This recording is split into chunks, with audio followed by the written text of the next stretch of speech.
What's up everyone, John Rettinger from Techno Buffalo here. We're hearing a lot about the raw processing horsepower found in the iPhone 4, but it's actually the same processor that's found in the iPad. So I thought it could be fun to put these two devices head to head and see which one is faster, sort of an unscientific test. So we'll test app speed and web browser speed on both Wi-Fi and 3G. So let's jump right in and start with browser tests on Wi-Fi. The iPad is not running iOS 4, so it doesn't have multitasking yet. It's an older version of, I guess, what's now iOS 3. The iPhone 4 does have multitasking, but let me show you that everything is closed with the one exception of the web browser, which we're just about to open. So we've got YouTube channel, youtube.com/John4Lakers, queued up on each. We're going to do a simple refresh. This is a page that has been visited before on both devices, so consider it a simulation of a site that you visit on a regular basis. Let's go ahead and check the speed. So go ahead and do a refresh on each. You get go ready to hit there and go ready to hit here. And they're off at exactly the same time. And it looks like the iPad's got a bit of an early edge. Well, the iPhone looks like it caught up. And the iPhone finished just a little bit before the iPad, not much, maybe about half a second in favor of the iPhone, which does, by the way, have twice the RAM of the iPad. So it does seem to maybe be having a little bit of effect. So next, let's go ahead and check out Techno Buffalo and see if we get a speed increase here as well. Let's get it queued up on each. And we've got everything ready to go. So we've got it ready to go here and ready to go here. And we are off loading technobuffalo.com on each. So loading YouTube, the iPhone was a bit faster. Let's see if those results are duplicated here.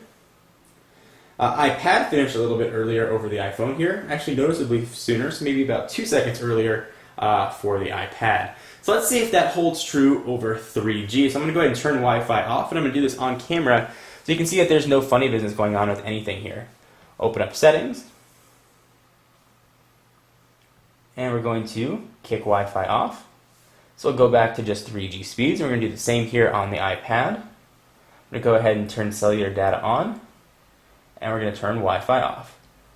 And we're going to see if there's any sort of difference here. So I've got 5 bars of 3G service on the iPhone, and the iPad is going to tell me how many bars of service I have in just a moment as it connects to AT&T's network. And we'll see if there's a difference over network to network. So right now the results are sort of inconclusive. The iPhone loaded one page faster, and the iPad loaded the other faster. Alright, so we've got both devices now connected to AT&T's 3G network.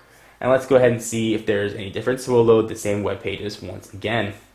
So we've got 4 to 5 bars of 3G here on the iPad and 5 on the iPhone. So pretty close. I'm going to go ahead and close down the settings here so it's pretty even. So we're just dealing with web browser. So we've got technobuffalo.com queued up again on each. Let's go ahead and do a refresh. And we'll see if there's any speed difference here. Alright, they're both hit at the same time. Definitely slower loading than on Wi-Fi, but they appear to be almost exactly the same spot. Maybe the iPhone's got a slight edge. It looks like the iPhone is holding that slight edge. I feel like I'm announcing a horse race. And it looks like the iPhone is going to finish a bit earlier. Perhaps iPad's making a comeback. iPhone is done, and the iPad is still loading.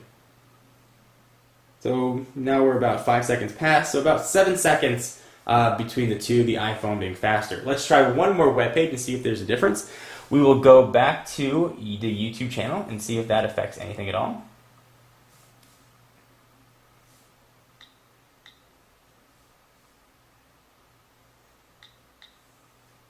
There we go.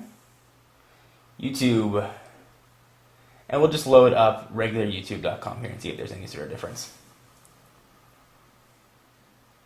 Alright, hit at the same time on each, and this website has been loaded on both devices as well.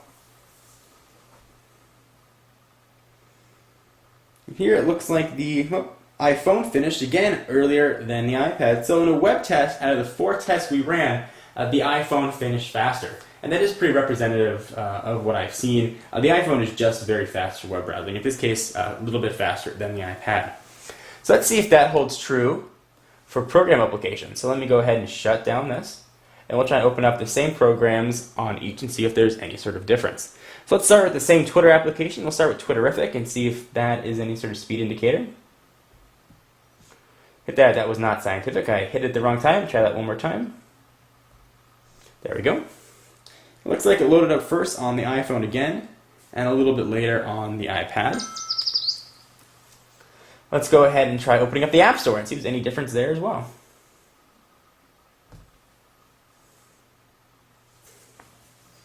So it's connecting, and again, faster on the iPhone than it is on the iPad, and actually noticeably so.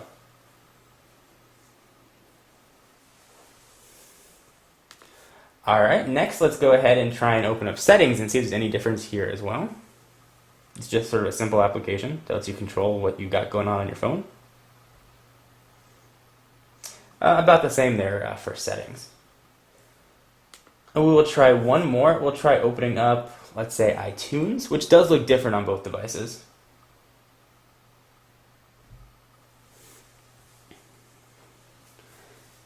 And again, this is still now over just 3G, so it may be a little bit faster here.